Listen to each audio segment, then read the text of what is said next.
సిలువను గూర్చిన వార్త నశించుచున్న వారికి వెర్రితనము గాని రక్షింపబడుచున్న మనకు దేవుని శక్తి. 1 కొరింథీ 1:18. యునైటెడ్ పీపుల్స్ ఫెలోషిప్ UPF నిర్వహించు సిలువ ధ్యానములు. 40 రోజులు ఉపవాస ప్రార్థనలు. 2026 ఫిబ్రవరి 23వ తారీఖు నుండి ఏప్రిల్ 3వ తారీఖు వరకు ఉదయం 4 గంటల నుండి ఉదయం 7 గంటల వరకు Mennonite brother and Bethel church, mission compound, Golconda cross roads, Musheerabad, Hyderabad. ఆహ్వానించువారు ప్రభువు దాసురాలు జాయ్ చెరియన్ గారు, senior pastor, UPF Hyderabad. YouTube, Instagram, Facebook మరియు జూమ్ ద్వారా ప్రత్యక్ష ప్రసారం. Zoom meeting ID 9550504718, passcode 7777. వివరములకు 9550504718, 9030757571. అందరికీ ఆహ్వానము.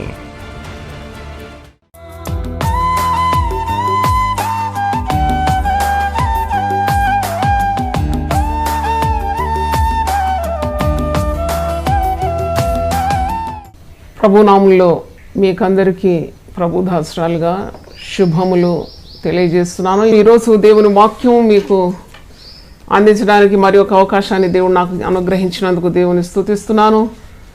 ప్రపంచం అంతా భయభీతుల్లో ఉంది, కానీ దేవుని ప్రజలకు భయం లేదు. మన దాగుచోటు దేవుడై ఉన్నాడు. మనకు ఆశ్రయము దుర్గమునై ఉన్న దేవుని మనం ఆరాధించాలి. ఈరోజు ఆరాధనలోని అద్భుతాలు అనే ఒక అంశం మీద దేవుని వాక్యాన్ని మీకు ప్రకటించాలని నేను కోరుతూ ఉన్నాను. మరి సంతోషకరమైన సంగతి ఏంటంటే ప్రతి గృహంలో కూడా ఆరాధనలు జరుగుతూ ఉంది. దేవుని ప్రజలు యేసు రక్తమందు విమోచింపబడిన జనం, వారు ఎక్కడున్నా అక్కడే ఉంటుంది ఆరాధనా స్థలం. వారే దేవుని మందిరాలై ఉన్నారని చెప్పడంలో అతిశయోక్తి లేదు. మీ దేహము దేవుని ఆలయం, అది పరిశుద్ధాత్మకు నిలయమై ఉన్నది. సంఘము అనగా అది కట్టడం కాదు, అది ఇటుకలతో మరి ఇనుముతో కట్టిన కట్టడం కాదు. సంఘం అనగా క్రీస్తు శరీరం. మనమందరం కూడా కలిస్తేనే క్రీస్తు శరీరంగా మారుతాం. మనమంతం సజీవులుగా ఉండి దేవుని ఆరాధిస్తూనే ఉన్నాం. నన్ను అడిగితే ఆరాధనలు మరి ఎక్కువగా అయిపోయింది. ప్రతి గృహంలో చిన్న పిల్లలు, పెద్దలు అందరూ కలిసి కుటుంబ ప్రార్థనలు, వాయిద్యాలు వాయించుకోవడం, దేవుని స్తుతి చెల్లించడం, ఇవన్నీ జరుగుతుందని నేను గమనించి చాలా సంతోషిస్తున్నాను. ఎందుకంటే దేవుని కార్యాలు అవి ఆగవు, సాగిపోతూనే ఉంటుంది. కనుక దేవుడు సంచరిస్తూనే ఉన్నాడు. ఆరాధించే వారి మధ్యలో దేవుడు దిగొస్తాడు. మరి church is the body of Christ. అది మనం అందరం కలిస్తేనే క్రీస్తు శరీరంగా మారిపోతున్నాం. కాబట్టి క్రీస్తు సజీవుడు. దేవుని ప్రజలు ఆత్మతో సత్యంతో ఆరాధించినప్పుడు దేవుని సన్నిధి అక్కడ దిగొస్తుందని మరి ఒకసారి మీకు జ్ఞాపకం చేస్తున్నాను. మరి ఈ దినాల్లో మనకు భద్రత లేదు. భద్రత భావం కోల్పోతున్నారు జనాలు. ఏమవుతుంది అనే ప్రశ్న ప్రతి హృదయంలో ఉదయిస్తుంది. ఏమవుతుంది? ఏమీ కాదు. దేవుని ప్రజలు క్షేమంగా ఉంటారు. వారికి దేవుని సెలవు లేకుండా ఏది సంభవించదు. తండ్రి అయిన దేవుని చేతిలో నుండి మనల్ని ఎవరు కూడా ఏది కూడా మరి వేరు చేయలేదు కదా. కాబట్టి మనం దేవునిలో ఆనందించడం నేర్చుకోవాలి. పౌలు భక్తుడు అలాగే అంటున్నాడు, మీరు ఆనందించుడి, మరల చెప్పుతున్న మీరు ఆనందించుడి. దేవునిలో ఆనందం మనకు బలాన్ని ఇస్తుంది, శక్తిని ఇస్తుంది, ఉత్తేజాన్ని ఇస్తుంది. కాబట్టి ఈరోజు ఆరాధిస్తే మీ జీవితంలో అద్భుతాలు జరుగుతుందని దేవుని దాసురాలుగా మీకు తెలియజేస్తూ ఉన్నాను. నువ్వు ఏ దినమైనా, ఏ స్థలమైనా, ఏ క్షణమైనా, ఏ పరిస్థితుల్లోనైనా దేవుణ్ణి ఆరాధించగలవు. ఆరాధించడానికి నీకు ఒక కట్టడం అవసరం లేదు. నేను ఎప్పుడు గుర్తు చేసుకుంటాను, పౌలు శీలలు చెరసాలలో ఆరాధిస్తే దేవుని సన్నిధి దిగి ఆ బంధకాలన్నీ ఊడిపోయినాయి కదా. కాబట్టి ఆరాధన అనేది ఒక వ్యక్తి ఎక్కడైనా చేయవచ్చని నేనైతే భావిస్తున్నాను. దేవుని సన్నిధిని మనము దింపుకోవడానికి మరి ఇదొక పెద్ద మార్గం. దైవ సన్నిధి ఉన్న చోట, ఆరాధనలు జరుగుతున్న చోట ఏ కార్యమైనా జరగడానికి ఆస్కారం ఉంది. ఎన్ని అద్భుతాలన్నా అక్కడ జరగగలదు. మనమేమి సంఘాలు కోల్పోలేదు, మనమేమి విచారించే అవసరం లేదు. ఇలా సమూహంగా ఈరోజు ఆరాధించలేకపోతున్నామేమో, కానీ దేవదూతల సమూహం మన చుట్టూ ఉన్నది. మన ఆరాధనలు దేవుడు గైకుంటాడు. కాబట్టి ఆరాధించడం మనం మానుకోకూడదు. దేవునికి స్తుతులు చెల్లించాలి, ఆయన చేసిన ఉపకారాలు ధ్యానించాలి. కుటుంబంగా వీలైతే అదెంత భాగ్యం. మరి అందరికీ అలాంటి పరిస్థితులు లేకున్నా నీవు గదిలోనికి వెళ్ళి నీవు నీ చాపపరుచుకొని ఒంటరిగా దేవుని స్తుతించిన దేవుడే దిగొస్తాడు. నీ దేవుడు నీకు తోడుంటే నీకు ఇంకేమి లోటు ఉంటుంది, ఏం కొదువు ఉంటుంది.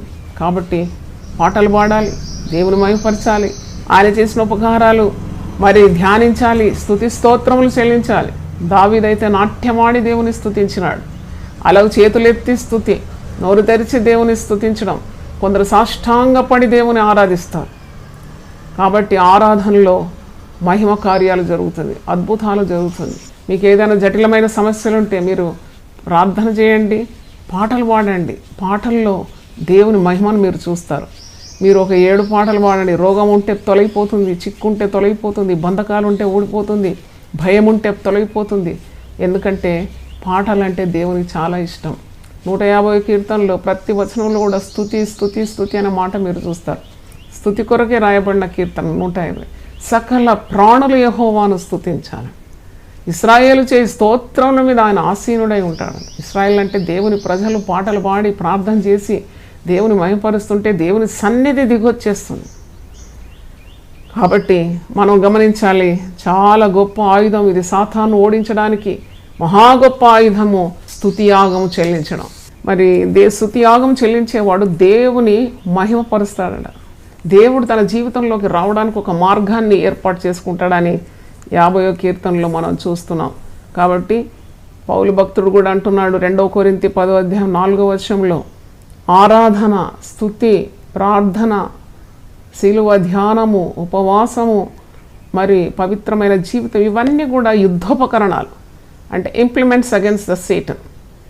అందుకే పౌలు భక్తుడు అంటున్నాడు, మా యుద్ధోపకరణాలు శరీర సంబంధమైనవి కావు. 2 కొరింథీ 10వ అధ్యాయం 4వ వచనంలో, మా యుద్ధోపకరణములు శరీర సంబంధమైనవి కావు కానీ దేవుని ఎదుట దుర్గములను పడద్రోయజాలనంత బలము గలవై ఉన్నవి. Strong weapon against the Satan. అంటే తప్పకుండా ఆరాధనలో అద్భుతాలు జరుగుతుంది. ఇదే ఈరోజు మరి నా ప్రసంగ అంశం, ఆరాధనలో అద్భుతాలు. Miracles happen when you worship God. కాబట్టి ఈరోజు దేవుని వాక్యం ఇటు దేవుని బిడ్డలారా, ఒక పాపాత్మురాలైన స్త్రీకి, ఒక వేశ్యా స్త్రీకి దేవుడు ఈ గొప్ప మర్మాన్ని బయలుపరుస్తాడు. అది చాలా అద్భుతం. ఆరాధన చేయడంలో ఉన్న మహిమను బయలుపరుస్తున్నాడండి. యోహాను సువార్త 4వ అధ్యాయంలో సమరయ స్త్రీకి మరి ఆమెను ప్రేమించి బావి దగ్గర వెళ్ళి ఆమెను కలుసుకొని మర్మములే బోధిస్తున్నాడు యేసు ప్రభు. ఎంత ప్రేమగల ప్రభు అండి. పాపులను రక్షించడానికే కదా యేసు ప్రభు ఈ లోకానికి వచ్చింది. ఈ పాపి అయిన స్త్రీలో ఉన్న మరి గుణాలను కనిపెట్టినాడు యేసు ప్రభు. ఈమెను మారుస్తే ఈమె అనేక మందిని కూడా నీతి మార్గంలో నడిపించే సామర్థ్యం గల స్త్రీ అని గ్రహించి ఆమెకు 7 మర్మాలు బోధిస్తున్నాడు యోహాను సువార్త 4వ అధ్యాయంలో. మీరు యోహాను 4:21 నుండి 24 చదువుతున్నాను, వినండి. ఆరాధన ఎలా చేయాలని నేర్పిస్తున్నాడండి. How to worship God. అది ఎంత అద్భుతం. అక్కడ యాజకులు, రబ్బోనీలు, నిలుటంగిలు వేసుకున్న పెద్ద పెద్ద ఘనులైన వారు, పరిసయ్యులు, శాస్త్రులు, అధికారులు అందరూ ఉన్నారు. కానీ ఒక సమరయ స్త్రీతో ఆరాధించే విధానము ప్రభువు నేర్పిస్తాడు. నేను ప్రభువును నా 2 చేతులెత్తి స్తుతిస్తున్నాను. ఆయన జ్ఞానులకు, వివేకులకు మర్మముల సంగతులను మరుగుపరిచి ఆయన చంటి బిడ్డ లాంటి స్వభావం గల వారికి దాన్ని బయలుపరుస్తాడని వాక్యంలో ఉంది. చూడండి, గొప్పవారికి ఇవ్వని గొప్ప మర్మాన్ని ఒక సాధారణమైన స్త్రీ, ఆమె కూడా పవిత్రురాలు కూడా కాదు, పాపాత్మురాలు, ఆమెకు బయలుపరుస్తున్నాడు ఈ సత్యం. How to worship God. దేవుని ఏ విధంగా ఆరాధించాలి. నేను చదువుతాను, వినండి. యోహాను సువార్త 4వ అధ్యాయం 21. అమ్మ, ఒక కాలము వచ్చుచున్నది, ఆ కాలమందు ఈ పర్వతం మీదనైనను యెరూషలేమునైనను మీరు తండ్రిని ఆరాధింపరు. నా మాట నమ్మము. మీరు మీకు తెలియని దాన్ని ఆరాధించువారు, మేము మాకు తెలిసిన దాన్ని ఆరాధించువారు. రక్షణ యూదుల్లో నుండి కలుగుతున్నది. అయితే యథార్థంగా ఆరాధించువారు ఆత్మతోను సత్యముతోను తండ్రిని ఆరాధించు కాలం వచ్చుచున్నది, అది ఇప్పుడు వచ్చే ఉన్నది. తన్ను ఆరాధించేవారు అట్టివారే కావాలని తండ్రి కోరుచున్నాడు. దేవుడు ఆత్మ కనుక ఆయనను ఆరాధించువారు ఆత్మతోనూ సత్యముతోనూ ఆరాధింపవలెను. చూడండి ఎంత పెద్ద మాట మాట్లాడినాడు. అది ఈ రోజుల్లో జరుగుతుంది మాట. ఏంటంటే అమ్మ ఒక కాలం వచ్చినది, ఆ కాలం అందు ఈ పర్వతం మీద నేను యెరూషలేములోనైనా మీరు తండ్రిని ఆరాధింపరంట. అంటే మనం ఊహించిన స్థలాల్లో ఆరాధన జరగాలని మనం అనుకుంటున్నాం, కానీ అలా కాకుండా ఆత్మతో సత్యంతో ఎక్కడ జనాలు కూడుకుంటారో అక్కడ దేవునికి అంగీకారమైన ఆరాధనలు జరగబోతుందని యేసుప్రభు ముందే చెప్పినాడు. ఇప్పుడు అదే కాలము సమీపించింది. దేవుడు ఆత్మరూపి, ఆరాధించే వారి మధ్యలో ఆయన వచ్చేస్తాడు. యెరూషలేములో ఆరాధిస్తేనే అంగీకరిస్తాడు, లేక ఒక చర్చ్ బిల్డింగ్లోనే ఒక అలంకారంగా ఉన్న ఒక మరి దేవుని మందిరములో వెళ్ళి ఆరాధిస్తేనే ఆరాధన దేవుడు అంగీకరిస్తాడని కాదు. ఆత్మతో సత్యంతో నువ్వు ఎక్కడ ఆరాధించినా, ఎప్పుడు ఆరాధించినా, ఏ ప్రతికూలమైన పరిస్థితుల్లో ఆరాధించినా అది దేవునికి అంగీకారంగా అయిపోతుందని గొప్ప మర్మాన్ని యేసు ప్రభు ఈ సమరయ స్త్రీకి బోధించినట్టు మనం చూస్తూ ఉన్నాం. మన మైండ్, బాడీ అండ్ స్పిరిట్, నీ శరీరము, నీ మనస్సు, నీ హృదయపూర్వకమైన ఆరాధన దేవునికి మరి అంగీకారం అని తెలియజేస్తున్నాను. You have to put your mind, body and spirit together. అప్పుడు అట్టి ఆరాధనను దేవుడు అంగీకరిస్తాడు. కనుక ఈరోజు నేను కొన్ని అంశాలు మీకు చెప్పాలని ఆశిస్తున్నాను. మొదటిది, నీవు దైవ సన్నిధితో నింపబడతావు ఆరాధించినప్పుడని మర్చిపోకూడదు. దైవ సన్నిధి, ఒకవేళ నీకు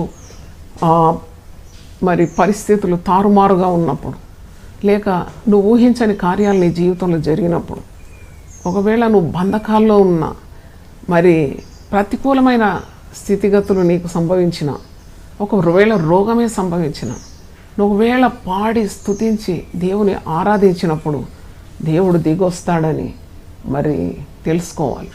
God's presence will come down when you worship. అలాగే మనం చూస్తున్నాం కదా, సంకెళ్లలో ఉండి మరి పౌలు శీలలు ప్రభువును ఆరాధిస్తున్నారు. అపోస్తల కార్యము 16వ అధ్యాయంలో మీరు ఆ మాట చూస్తారు. 22 నుండి కొన్ని మాటలు. వారు చాలా దెబ్బలు కొట్టి వారిని చెరసాలలో వేసి భద్రంగా కనిపెట్టవాలని చెరసాల నాయకునికి ఆజ్ఞాపించింది. అతడు అట్టి ఆజ్ఞను పొంది వారిని లోపల చెరసాలలోనికి త్రోసి వారి కాళ్లకు బొండ వేసి బిగించాను.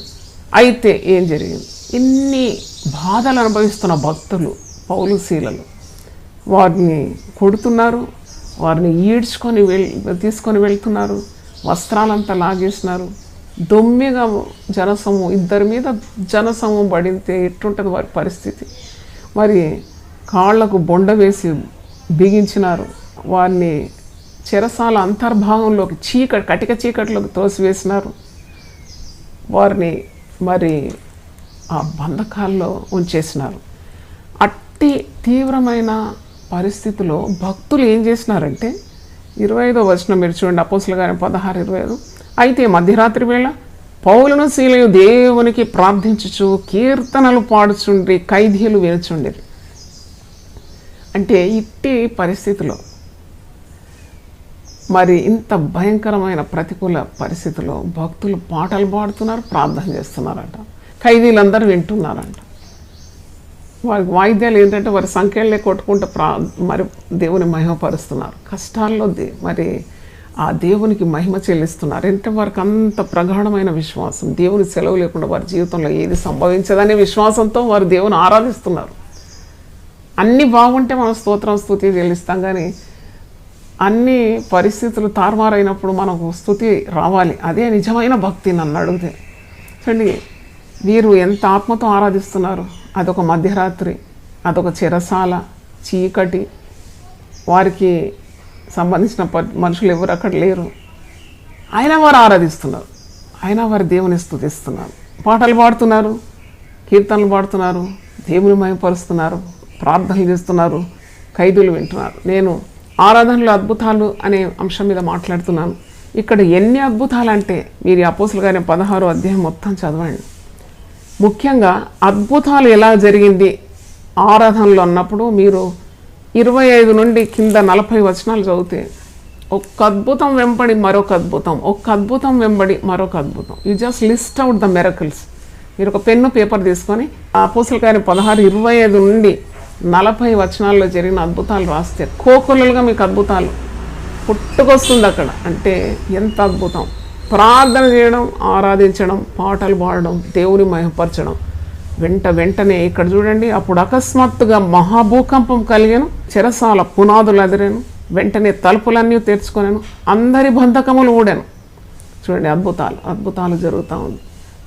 ఖైదీలంతా దేవుని వాక్యాన్ని వింటున్నారు, పాటలు వింటున్నారు, ప్రార్థనలు వింటున్నారు.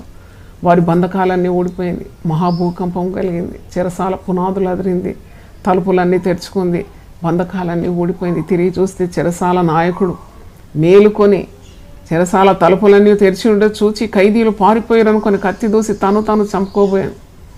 అప్పుడు పౌలు, నీవు ఏ హానియు చేసుకునవద్దు, మేమందరం ఇక్కడనే ఉన్నామని బిగ్గరగా చెప్పాను. అతడు దీపము తెమ్మని చెప్పి లోనికి వచ్చి వణుకుచు పౌలుకును శీలకును సాగిలపడి, అంటే ఎవరైతే బొండవేసి బిగించి చెరసాల అంతర్భావంలో నెట్టేసిన చెరసాల నాయకుడే వచ్చి పౌలు శీలకు సాగిలపడుతున్నాడు. వారిని వెలుపలిని తీసుకుని వచ్చి, అయ్యలారా, రక్షణ పొందుటకు నేనేమి చేయవలను అని అడుగుతున్నాడు. చూడండి, అంటే ఇంకా మీకు చాలా ఉంది, వివరించాలంటే చాలా సమయం కావాలి, మీరే చదువుకోండి. ఆ చెరసాల నాయకుని ఇంటి వారందరికీ రక్షణ కలిగింది. మన గృహాల్లో కూడా రక్షణ లేని వారు ఎవరైనా ఉంటే మనం పాటలు ప్రేయర్, ప్రైజ్, వర్షిప్, దేవుని ఆరాధిస్తే తప్పకుండా ఇలాంటి రక్షణ కార్యాలు కూడా మన కుటుంబాల్లో జరుగుతుందని చెప్పడంలో ఏ సందేహం లేదు. బంధకాలు ఊడిపోయింది, దైవ కార్యాలు జరిగింది, రక్షణ కార్యాలు జరిగింది, భక్తులు బలపరచబడినారు, ఖైదీలు రక్షణ పొందినారు. మరి అక్కడ సంఘమే స్థాపింపబడిందని మనము చూస్తున్నాం. లుదియా అనే సహోదరి ద్వారా ఫిలిప్పీలో ఒక సంఘము ఏర్పరచబడిందని వాక్యంలో మనం చూస్తున్నాం. దేవునికి స్తోత్రం. అద్భుతాలు ఎన్నెన్నో జరుగుతుంది దేవుని సన్నిధి దిగి వచ్చినప్పుడు. రెండవది మనం చూసినప్పుడు పరిస్థితులను మార్చేస్తుంది ఆరాధన. స్థితిగతులను మారుస్తుందని మనకు తెలుసు కదా. నీ స్థితిని మార్చేది నీవు దేవునికి అందించే స్తుతి యాగం. కనుక మన గడ్డు పరిస్థితులు అన్నీ కూడా చక్కబడాలంటే మనం ప్రార్థన చేయాలి. ఇంటి యజమానులు చక్కని త్రోవలో ఉంటే ఆ ఇల్లే ఒక పరలోకం కదా. ఇప్పుడు ఆ యజమానుడు త్రోవ తప్పి ఉన్నప్పుడు ఆ స్త్రీ అయినా పూచి తీసుకొని తన పిల్లలను సమకూర్చుకొని చక్కగా ప్రార్థన, వాక్యము, పాటలు, దేవుని ఆరాధించేది ఉంటే అక్కడ మారిపోతుంది, పరిస్థితి మారిపోతుందని చెప్తున్నాను. నేను ఒక యవనస్త్రాలతో చెప్పినాను, అమ్మ చాలా బాధిస్తున్నాడు, ఏం చేయాలో తెలియదు, ఈ పిల్లలతో నేను ఎట్లా ముందుకు వెళ్ళాలో తెలియదు, ఇల్లు ఖాళీ చేసి ఇంకెక్కడన్నా ఇల్లు తీసుకుందాం అనుకోను. నువ్వు ఎక్కడ పోయినా సమస్యలు నీతోనే వస్తుంది బిడ్డ. నీ సమస్యకు పరిష్కారం ఇల్లు ఖాళీ చేయడం కాదు, దురాత్మ శక్తులను నీవు ఓడించాలంటే ఒక విశ్వాసురాలుగా నీ భర్త ఆఫీస్లో ఉన్నప్పుడు తిరిగి వచ్చేదాకా నీ పనులను ముగించుకొని చక్కగా ఒక ఆరాధన జరిపించేయి నీ గృహంలో. కండక్ట్ ఏ వర్షిప్. మనం అంతా యాజకులమే. నువ్వేమి బాధపడకుండా, మరి ఇప్పుడు గుడి నీకు అందుబాటులో లేదు, ఏం చేస్తావు? నీవు ఒక చిన్న ప్రార్థనా కూడిక నీ 3 పిల్లలతో కలిసి, లేక నీకు ఎంతమంది పిల్లలు ఉన్న వారిని చేర్చుకొని చక్కగా ఒక పాట, ప్రార్థన, వాక్యం మంచిగా పిల్లలతో చక్కగా పాటలు పాడి ఆరాధించు. మరి నీ భర్త చక్కగా మారిపోతాడని చెప్పినాను. దేవునికి స్తోత్రం. ఒక ఆమె చాలా కాలం నుండి పడకలో పడి ఉంది, మూలుగుతుంది, లేవలేదు, కూర్చోలేదు. నేను వారికి చెప్పినాను, భార్యాభర్తలు మీరు 7 పాటలు పాడండి, మీ ఇంట్లో దరిద్రం తొలగిపోతుంది అన్నాను. వారు ఇప్పుడు దాదాపు 1 సంవత్సరం అయింది. వారు ప్రతిరోజు భార్యాభర్తలు కలిసి 7 పాటలు పాడతారు. 7 పాటలు పాడినందుకు దేవుడు ఎంత ఆశీర్వదించినాడంటే అద్భుతాలు. అమ్మ, నేను వివరించలేను ఈ అద్భుతాలు. నేను అన్నీ రాసి తీసుకురా, మనం దెబోరా స్వరంలో ప్రింట్ చేద్దాం దేవుని మహిమ కొరకు. ఎందుకంటే వారి పడక నుండి దేవుడు వారిద్దరిని ఇజ్రాయెల్ దేశాన్ని తీసుకొని వెళ్ళినారు. మంచిగా ఇజ్రాయెల్ దేశం పర్యటన చేసి వచ్చినారు. అమ్మ, మా కుమారునికి మేము అనుకోనని రీతిగా మరి మంచి ఉద్యోగం, చక్కని స్థానంలో యునైటెడ్ స్టేట్స్లో ఉద్యోగం చేస్తున్నాడు, పాపను ఆశీర్వదించినాడు. ఇవన్నీ ఆమె చెప్తుంటే నేను ఎంతో ఆనందించిన. తప్పకుండా ఆరాధనలో అద్భుతాలు జరుగుతుందని గమనించాలి. అంటే నీ కాడిని విరగొడతాడు దేవుడు. నువ్వు మోసే ఆ బరువు, ఆ కాడి సులువైపోతుంది నువ్వు దేవుని ఆరాధించినప్పుడు, పాటలు పాడినప్పుడు. చూడండి, రోగం విడుదల, భయం నుండి విడుదల, చింత నుండి విడుదల, చిక్కుల నుండి విడుదల, చీకటి నుండి విడుదల, ఆందోళన నుండి విడుదల జరగాలంటే నువ్వు దేవుని ఆరాధించాలి. మూడోది చూసినప్పుడు, నువ్వు ఆరాధించినప్పుడు అడ్డుగా ఉన్న కార్యాలన్నీ తొలగిపోతుంది, ఆటంకాలు దొరికిపోతుంది. యెహోషువ గ్రంథం 6వ అధ్యాయము 20వ వచనంలో చూస్తాం కదా, గొప్ప శబ్దంతో ఇశ్రాయేలీయులు గొప్ప శబ్దంతో దేవుని స్తుతించినప్పుడు యెరికో కోట గోడలన్నీ కూలిపోయి భూమట్టసమైపోయిందంట. చూడండి, నీ మార్గానికి అడ్డుగా నిలిచేవన్నీ కూడా దూరం తొలగిపోవాలంటే నీవు దాని గురించి చింతించడం వల్ల అది దూరం జరగదు, నీవు భయపడితే జరగదు, నీవు ఆందోళన పడితే జరగదు. కానీ నువ్వు దేవుని సన్నిధిలో పాటలు పాడి ప్రార్థన చేసి ఆ పరిస్థితి కొరకు దేవుని స్తుతించి ఆరాధించినప్పుడు యెరికో కోటలు కూలినట్టు నీకు అడ్డుగా ఉన్న సమస్యలన్నీ కూడా నీ మార్గం నుండి తొలగిపోతుంది. దేవునికి వందనాలు. మరి పరిశుద్ధ గ్రంథంలో ఈ యొక్క అద్భుతాన్ని మనం చూస్తున్నాం. 4వది చూసినప్పుడు, సాతాను శక్తులన్నీ పటాపంచలు కావాలంటే దేవుని ప్రజలు ఆరాధించాలి. ఆరాధనలో అట్టి శక్తి ఉన్నది. ఆత్మతో సత్యంతో ఆరాధించమని యేసు ప్రభువు ఆ సమరయ స్త్రీతో చెప్తున్నాడు కదా. దానికి ఒక స్థలం కానీ, సమయం కానీ, లేక ఒక ఏర్పాటు కానీ, ఒక అనుకూలత కానీ అవసరం లేదు. అక్కడ ఆరాధిస్తేనే దేవుడు వింటాడు, యెరూషలేములో వస్తేనే ఆరాధన అని కాదు. ఒక కాలం వస్తుంది, నువ్వు ఎక్కడ పడితే అక్కడ దేవుణ్ణి ఆరాధించగలవు. అదే సత్యం. అక్కడ మర్మాన్ని ఆ పాపాత్మురాలైన స్త్రీకి ప్రభు బోధిస్తున్నాడు. 2, 3 ఎక్కడ కూడుకుంటారు, నేను అక్కడ దిగొచ్చేస్తాను అంటున్నాడు. మత్తయి సువార్త 18వ అధ్యాయము 18 నుండి 20 వచనంలో, భూమి మీద మీరు వేటిని బంధింతురో అవి పరలోకమందును బంధింపబడను, భూమి మీద మీరు వేటిని విప్పుదురో అవి పరలోకమందును విప్పబడినని మీతో నిశ్చయంగా చెప్పుచున్నాను. మరి మీలో 2 తాము వేడుకొని దేని గూర్చి నేను భూమి మీద ఏకీభవించినట్లా అది పరలోకమందును నా తండ్రి వల్ల వారికి దొరుకునని మీతో చెప్పుచున్నాను. ఏదైనా 2, 3 నా నామమున ఎక్కడ కూడిందరో అక్కడ నేను వారి మధ్యన ఉందునని చెప్పాను. 2, 3 ఎక్కడ? ప్రభు పేరట. అది మర్చిపోవద్దు. 2, 3 ఏదో ముసలమ్మ ముచ్చట్లకు కూడుకోవడం కాదు. 2, 3 నా నామమున. That is very important. ఆయన పేరట 2, 3 కూడుకుంటే అక్కడ దేవుని సన్నిధి దిగుతుంది. మరి భూమి మీద మీరు దేని బంధిస్తారో అది పరలోకమందు బంధింపబడుతుంది, భూమి మీద మీరు దేన్ని విడుదల చేస్తారో పరలోకమందు విడుదల అవుతుంది.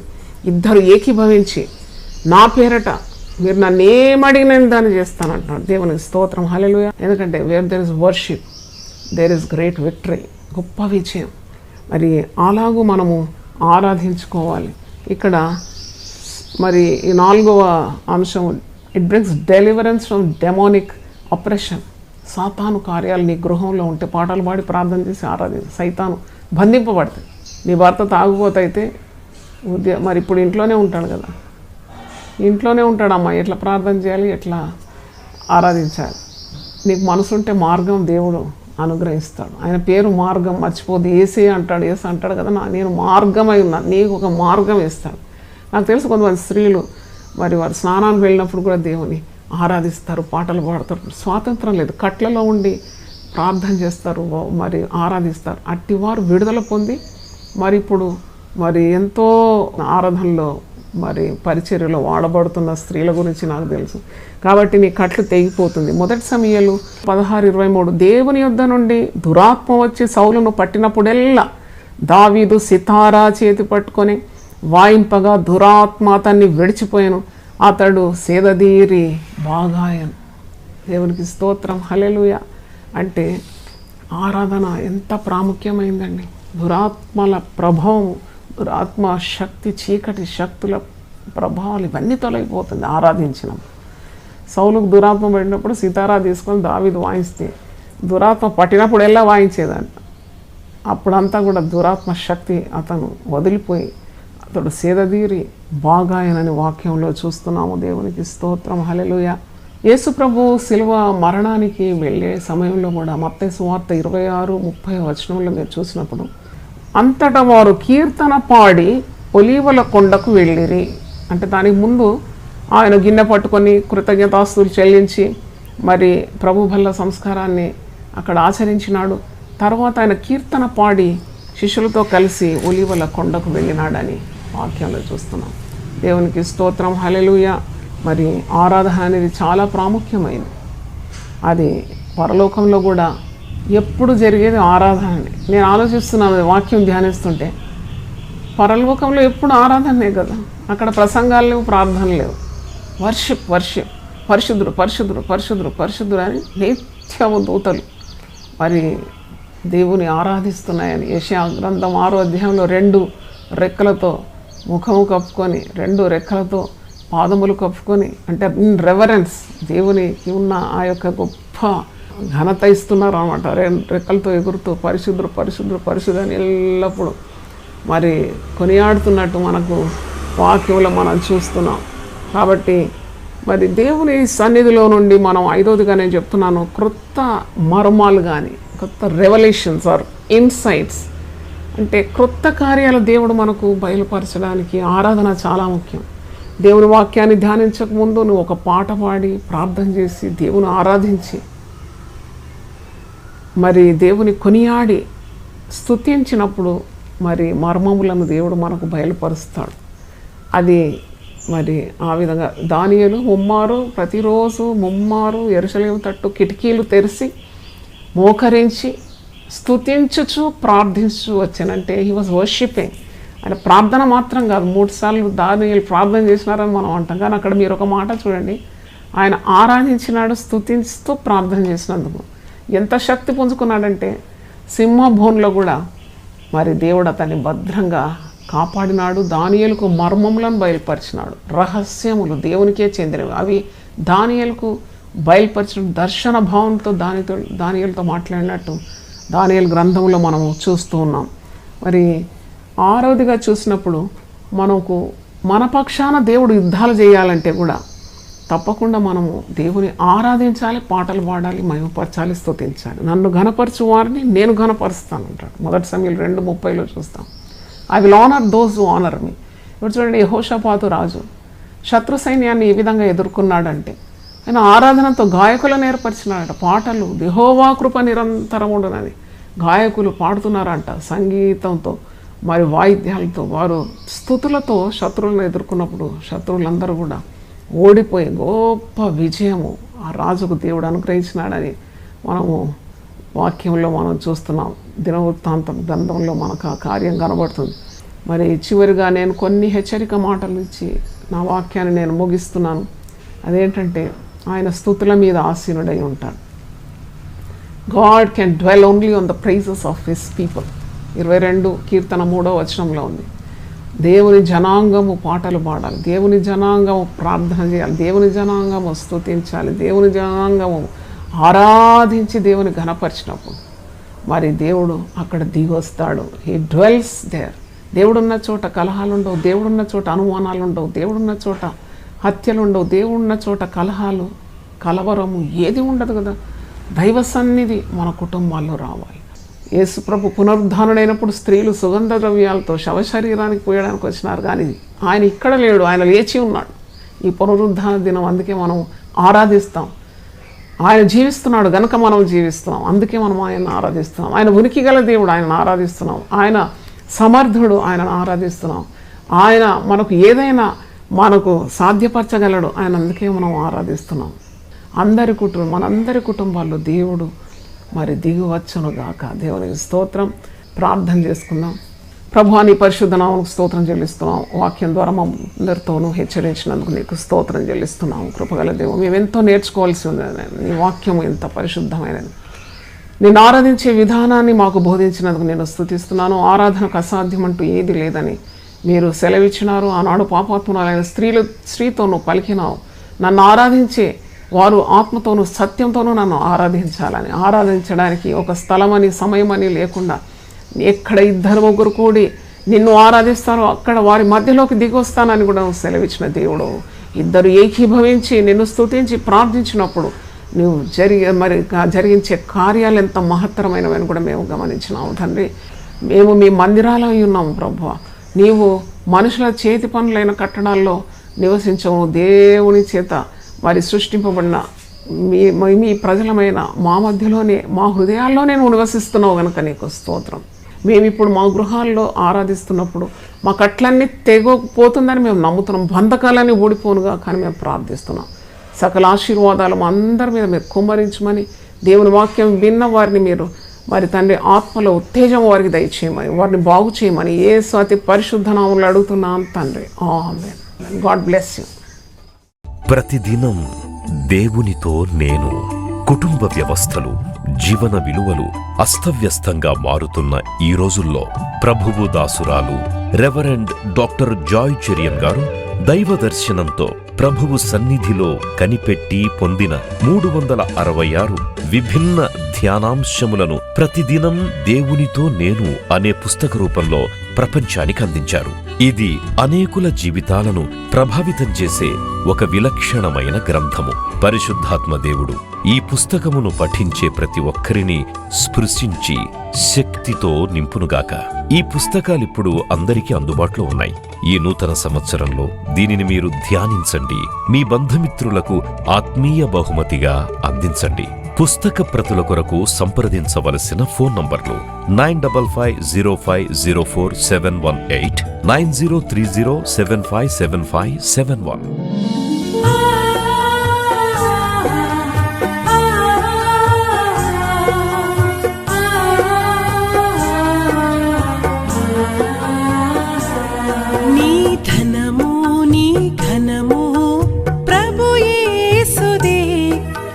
దశమా భాగమునీయ వెనుదీతువా. నీ ధనము నీ ఘనము ప్రభు యేసుదే, నీ దశమా భాగమునీయ వెనుదీతువా. ధరలోన ధనధాన్యములనీయగా కరుణించి కాపాడి రక్షింపగా. ధరలోన ధనధాన్యములనీయగా కరుణించి కాపాడి రక్షింపగా. పరలోకనాదుండు నీకీయగా మరి యేసు కొరకీయ వెనుదీతువా. పరలోకనాథుండు నీకీయగా మరి యేసు కొరకీయ వెనుదీతువా. నీ ధనము నీ ఘనము ప్రభు యేసుదే, నీ దశమా భాగమునీయ వెనుదీతువా. పాడి పంటలు ప్రభువు నీకీయగా కూడు గుట్టలు నీకు దయచేయగా. పాడి పంటలు ప్రభు నీకీయగా కూడు గుట్టలు నీకు దయచేయగా. వీడంగ ప్రభు యేసు నామంబును గడువేల. సిలువను గూర్చిన వార్త నశించుచున్న వారికి వెర్రితనముగాని, రక్షింపబడుచున్న మనకు దేవుని శక్తి. 1 కొరింథీ 1:18. యునైటెడ్ పీపుల్స్ ఫెలోషిప్ UPF నిర్వహించు సిలువ ధ్యానములు. 40 రోజులు ఉపవాస ప్రార్థనలు. 2026 ఫిబ్రవరి 23వ తారీఖు నుండి ఏప్రిల్ 3వ తారీఖు వరకు ఉదయం 4 గంటల నుండి ఉదయం 7 గంటల వరకు Mennonite brother and Bethel church, mission compound, Golconda cross roads, Musheerabad, Hyderabad. ఆహ్వానించువారు ప్రభువు దాసురాలు జాయ్ చెరియన్ గారు, senior pastor, UPF Hyderabad. YouTube, Instagram, Facebook మరియు జూమ్ ద్వారా ప్రత్యక్ష ప్రసారం. Zoom meeting ID 9550504718, passcode 7777. వివరములకు 9550504718, 9030757571. అందరికీ ఆహ్వానము.